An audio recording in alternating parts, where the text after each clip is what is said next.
All right, buckle up, everybody, because today we are diving deep into some serious science. Oh, yeah, this is going to be fun. We're talking about, get this, a new energy equation. A new energy equation. And it's not just any equation. No. This thing might explain how black holes work. You're not kidding. We've got these two excerpts that lay out, well, a whole theoretical framework for understanding energy in the universe.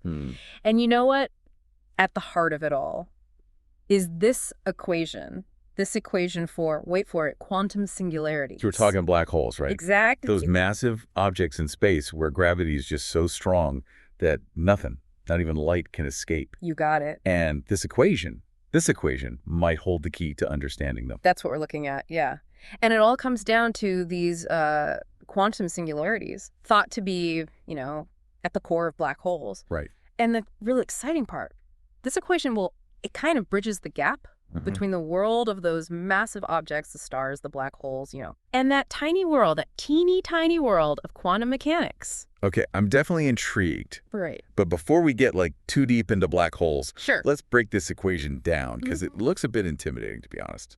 E sub QS sub equals, SD, then in brackets alpha, open parenthesis, MC sub close parenthesis to the Q plus 1 minus alpha, open parenthesis to the Q, and all that to the 1 over Q. Whoa, okay. I know, it's a mouthful. It is a mouthful. But each part, it represents a key piece of the puzzle. Okay, let's unpack it. Yeah. What's the E sub Q sub stand for? That's the total energy of the quantum singularity. It's like the energy budget, if you will, and the singularity. Okay, so it's like how much energy the singularity has. Yeah, think of it like that. All right, I see some familiar terms in there like MC sub 2 sub. Yeah. Isn't that Einstein's famous equation for energy? You got it. That represents, the classical rest energy. It's the energy that an object has just by existing, just by being there. Oh, okay, so like the baseline energy, the singularity. Exactly, yeah, the baseline energy. Okay, that makes sense. Right. But then there's this U'd. Now, what is that all about? That's the quantum oscillatory energy. So that's the energy that's associated with the singularity's inherent quantum fluctuations. Okay, hold on. Yeah. Quantum fluctuations. Right. So think of it this way. It's like the singularity is constantly vibrating, but at a very specific frequency. Gotcha. So it's like the singularity has its own unique energy signature based on its quantum vibrations. Got it. Now, things get even more interesting when we look at the other factors in the equation. Oh, okay. There's D, the decoherence factor. Decoherence factor. That tells us how much of that energy, is leaking out of the singularity. Wait, leaking out? Yeah. I thought nothing could escape a black hole. That's the classical view. Yeah, but this equation, it's suggesting that even black holes aren't completely sealed off, you see. Oh, really? Tiny, tiny bits of energy. Well, they can escape. Huh. Quantum effects, little quantum tricks. So even black holes aren't perfect. It seems that way, yeah. Think of it like a tiny, tiny leak in a dam. Okay, so this D factor, it's like a measure of how leaky the black hole is. You could get that, yeah. And then there's S. So the splitting or amplification factor. Right. Which accounts for energy boosts. Energy boosts, okay. When the singularity undergoes changes, like when black holes merge, So S tells us how much the energy gets amplified when things get crazy around the black hole. You got it. And finally, we have alpha and Q. Alpha and Q, right?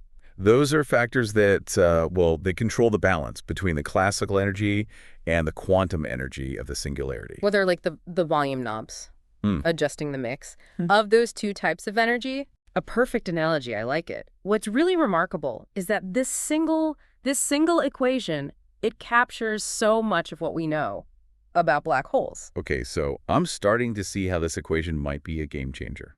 It's pretty amazing. But can you give me some concrete examples of how it actually explains what we see when we look at black holes? Absolutely. Let's start with the Schwarzschild radius. Schwarzschild radius, sir. The point of no return, right? Around a black hole. Yeah. This equation's decoherence factor, the D, it helps explain why nothing escapes from within that radius. So because D is super low within the Schwarzschild radius. Extremely low. Meaning almost no energy can leak out. It's like the energy is trapped, like in a super, super secure vault. Nothing gets in, nothing gets out. But we know that black holes do radiate some energy, right? Uh, Like with Hawking radiation. Exactly. So how does the equation account for that? Well, that's where the quantum oscillatory energy term comes in. The gear, even though D is very, very low, there's still a tiny, tiny bit of energy leakage due to those quantum fluctuations we were talking about. So even within the Schwarzschild radius, Right. those tiny quantum vibrations, they allow for some energy to escape. Exactly. And this leads to another fascinating prediction about black holes. Oh. Their temperature. Temperature. I always thought black holes were, like, incredibly hot. It's a common misconception. The equation actually predicts that that larger black holes, they're incredibly cold. Really? And this has to do with the D factor again. So the less leaky the black hole, the colder it is. That's what it's suggesting, yeah. The vast, vast majority of the energy is locked inside, so very, very little radiates out as heat. Wow. I never would have guessed that. It is counterintuitive, it's true. It really is. But that's what the equation is, well, that's what it suggests. This is wild. So we're seeing how this equation links this behavior of black holes to, to the world of quantum mechanics. And it goes even further than that. Oh, it can even help us understand those incredibly powerful explosions in space. What, like supernovas? Even bigger, gamma ray bursts. Gamma ray bursts. Yeah. Those are some of the most energetic events in the entire universe, right? Absolutely right. Wow. And this equation, it predicts that when black holes, when they merge or they interact, right. those changes in the singularity, represented by the S factor, cause immense bursts of energy to be released. So the S factor explains those massive, massive energy releases that we observe as gamma ray bursts. Exactly. Yeah. It's remarkable how this single equation just seems to connect so many dots. It really is. In our understanding of black holes, right. The universe. Yeah, this is mind-blowing stuff. It is. We're starting to see how this equation could, like, literally be a key to unlocking some of the biggest mysteries in the universe. It's a whole new way of looking at things. It really is. Yeah. But before we get too carried away, let's take a breather. Okay. And we'll come back in the next part of our deep dive. Dipping forward to it. To see where else this equation might lead us. Oh, it's going to be good, I promise. All right, we'll be right back. See you soon. After this short break. We'll be right back. All right, we're back. And I gotta say, my brain is like still buzzing from all that talk about black holes and quantum singularities. Yeah, it's pretty wild stuff, isn't it? It is. It's incredible how this equation connects these, these massive objects to the tiniest realms of quantum mechanics. It really is, it speaks to the elegance and the interconnectedness of physics. For sure. It makes you wonder. It does. Who would have thought that just an equation could bridge that gap? Yeah. Between the macroscopic and the microscopic. Right. The big and the small. Exactly. It's mind-blowing. But, I got to be honest. Yeah. I'm also a little skeptical. And we've been talking about how this equation explains things about black holes. Right. Which are, these incredibly extreme objects billions of light years away. Yeah, they're pretty far out there. It's all very theoretical, right? Oh, absolutely. It's definitely theoretical at this stage. Yeah. But that's what makes it so exciting. Yeah. There's just so much potential there for discovery. I guess so, but what really piques my interest is the idea of actually using this knowledge for something practical, Ah, now you're talking. Right. That's where things get really, really interesting. Oh. The excerpts we've been looking at, they actually touch upon this. Right. This very concept. Okay, what is it? Quantum singularity energy extraction. Wow, that sounds like... Or QSEE for short. QSE. Okay, that sounds futuristic. Yeah. But seriously, how? How would we even begin to extract energy from something like a quantum singularity? Yeah, it's a good question. Well, the first hurdle is, understanding how to even interact with these things, these singularities. Right. Remember that quantum oscillatory energy term we discussed? Joe. Yeah, that one, that's the key. Okay, right. So that represents the singularity's unique quantum vibe, right? Exactly. So are you saying we need to figure out how to tune into that specific frequency? You got it. It's like finding the right radio frequency to pick up a particular station. Yeah. The excerpts, they suggest that studying certain things, like nuclear system, Okay. and even quantum phenomena, but in biological system, Wow, okay. that they could provide clues on how to do this. So we need to figure out the singularities, like song, so to speak. Yeah, I like that. And then find a way to sing along with it. You got it. That's a great analogy. All right, so let's say we crack the code. Okay. We figure out the singularities frequency. Right. What then? Then we got to figure out how to build something, a device. Yeah. That can resonate with that frequency. Okay, so like a tuning fork Okay. for quantum singularities. Got it. That seems incredibly difficult. Yep. If not impossible. It's definitely a challenge, yeah, but not necessarily impossible. Okay. The excerpts, they propose using a concept called metamaterials. Metamaterials. Yeah, so these are materials that have a special structure Mhm. that allows them to interact with electromagnetic waves Okay. in very, very precise ways. So like tiny antennas that can communicate with these quantum singularities. That's a good way to think about it. These metamaterials, they'd essentially act as antennas, but tuned to the singularity's specific frequency. Okay, so we got these tiny antennas tuned to the singularities frequency. But how do we get the energy out? Right. Wouldn't it still be trapped by the singularity's immense gravity? You're thinking like a black hole, and you're right. Yeah. That's the challenge, isn't it? But remember how we talked about black holes being incredibly cold? Yeah, because most of their energy is locked in. Exactly. Right. Well, the sources, they suggest that a similar principle might apply to QSE. So we'd need to create like a super cold environment to keep the energy contained and controlled. Exactly. The excerpts, they really emphasize the importance of cryogenic environments. For QSE, so by operating at extremely low temperatures, Right. we could potentially maximize coherence and prevent that energy from dissipating uncontrollably. So, okay, picture this. Okay. A super cool device made of these specially designed metamaterials, Yep. all carefully calibrated Uh-huh. to resonate with a quantum singularity. You got it. It sounds like something straight out of a science fiction novel. I know, right? But the crazy thing is, it's based on real physics. It is. It all goes back to that energy equation. It all comes back to that. We've been discussing, yeah. This is mind-boggling. It is. It is. I can't even imagine what a QSE device would look like or how it would even work. Well, the details are still very much in the realm of theoretical physics. You're sure. But what's exciting is that, we're starting to see a possible pathway to harnessing this incredible energy source.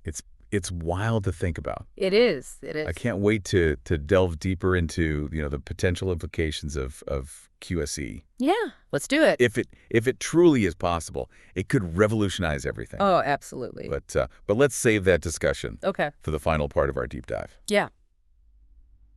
Okay, we're back, and wow, I'm still kind of reeling from that whole QSE thing. It's a big idea, right? It is. Yeah. It really is. Like harnessing the energy of quantum singularities. Yeah. It almost sounds too good to be true, I know. It's one of those things that, it really stretches the boundaries of what we thought was possible. Yeah. But that's what I love about these deep dives. We Uh-huh.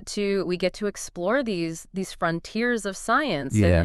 and imagine a future that could be like completely different. Yeah, completely transformed. Transformed, exactly, by this new understanding of energy. Yeah, it's like we've opened this door, Yeah. to this whole universe of possibilities. It's pretty amazing. It really is. But I also got to admit, I'm feeling a little apprehensive. Oh, yeah. If we can actually tap into this energy source, Right.